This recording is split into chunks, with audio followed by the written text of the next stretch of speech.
కన్న పేగే వద్దనుకుంది. నవమాసాలు మోసిన తల్లే పేగుబంధాన్ని వదిలించుకుంది. పుట్టిన మరుక్షణమే అమ్మకానికి పెట్టింది.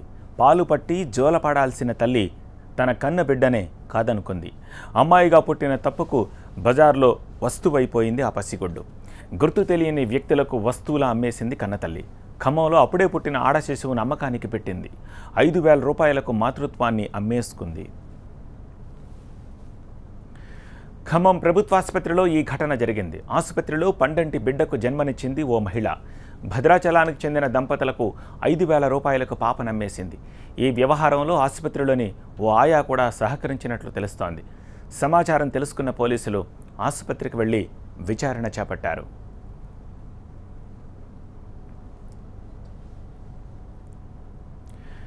ఈ ఘటనకు సంబంధించిన మరింత సమాచారం మా ప్రతినిధి నరసింహారావు అందిస్తారు. నరసింహారావు, ఖమ్మం జిల్లాలో శిశు విక్రయాలు కంటిన్యూ అవుతున్నాయి. ఇటీవల కాలంలో వరుసగా 3 సంఘటనలు వెలుగు చూసిన పరిస్థితి. తాజాగా ఖమ్మం ప్రభుత్వాసుపత్రి కేంద్రంగా శిశు విక్రయం వెలుగులోకి వచ్చింది. ఖమ్మం ప్రభుత్వాసుపత్రిలో ఉన్న ఒక మహిళ ఈరోజు నిన్న 5,000 రూపాయలకు తన పాపను అమ్ముకున్న పరిస్థితి మనం ఇక్కడ విజువల్స్లో చూడొచ్చు. కేవలం 2 రోజుల వయసున్న ఈ పాపను 5,000 రూపాయలకు తల్లి కొత్తగూడెంకు చెందిన ఒక దంపతులకు అమ్మినట్లుగా సమాచారం అందుతోంది. పోలీసులకు దీనికి సంబంధించి సమాచారం అందడంతో పోలీసులు హాస్పిటల్కి వచ్చారు, విచారణ ప్రారంభించారు. ఎవరైతే పాపను తీసుకెళ్లిపోయారో 5,000 రూపాయలు ఇచ్చి పాపను కొనుక్కెళ్ళిపోయిన ఎవరైతే ఉన్నారో వాళ్ళని పిలిపించారు. పాపను కూడా రెస్క్యూ చేసిన పరిస్థితి.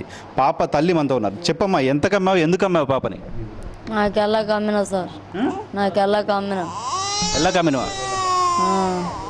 ఎంత కమ్మావు? 5,000. ఎవరికి? భద్రాచలం. ఏం పని చేస్తావు నువ్వు?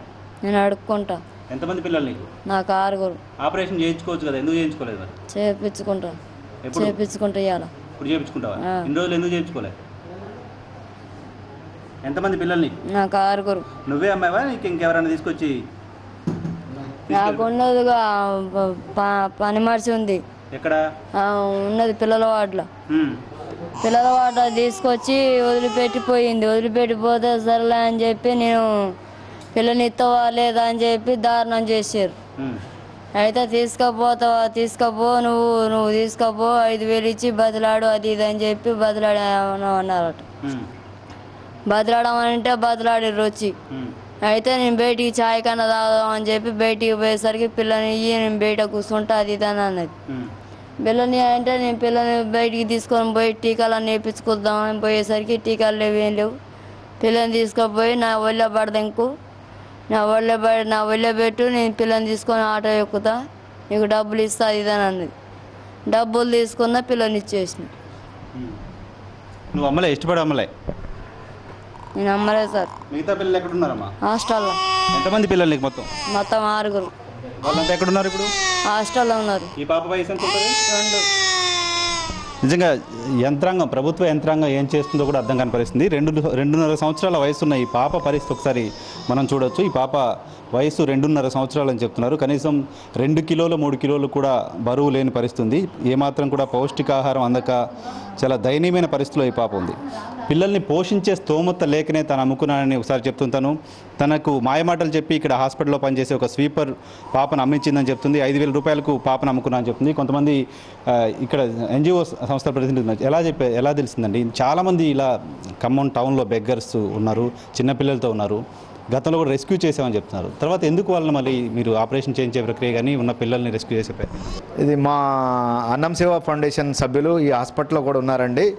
వాళ్ళు చూసేసి మాకు సమాచారం అందించారు. రాగానే వచ్చేసి నేను ICDS PDకి ఫస్ట్ కాల్ చేశానండి. కాల్ చేసి ఇలా ఒక పాపని అమ్మేశారు, గతంలో రెస్క్యూ చేసినప్పుడు పిల్లలు దీనస్థితి ఉందని మీ నోటీస్ తీసుకొచ్చాను అంటే, అవునండి అది ఇంకా ఏమి ఇది కాలేదని చెప్పి. మరోవైపు చైల్డ్ లైన్ ప్రతినిధులు కూడా ఉన్నారు. 5 పిల్లలతో ఆ మహిళ అడుక్కుంటుంది, అక్కడ బెగ్గింగ్ చేస్తుందని చెప్పు తెలుసు మీకు. మళ్ళీ ప్రెగ్నెంట్లో కూడా ఉందని కూడా తెలుసు.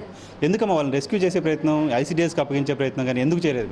చేశాం సార్, ఆల్రెడీ 3 times చేసాము. ఆమెని చేసిన తర్వాత పిల్లల కోసం పిల్లల్ని కూడా తీసుకెళ్ళి హాస్టల్లో వేయడం జరిగింది. పిల్లల్ని కూడా వీరు చిన్న పాప చేయబట్టి తను ఏం చేసే ప్రెగ్నెంట్ కాబట్టి మళ్ళీ నేను ఇక్కడ రోడ్డు మీద తిరగనని చెప్పి అందరి సమక్షంలో మన ముందు ఒప్పుకోవడం జరగటం వల్ల తన్ని వదిలేయడం జరిగింది.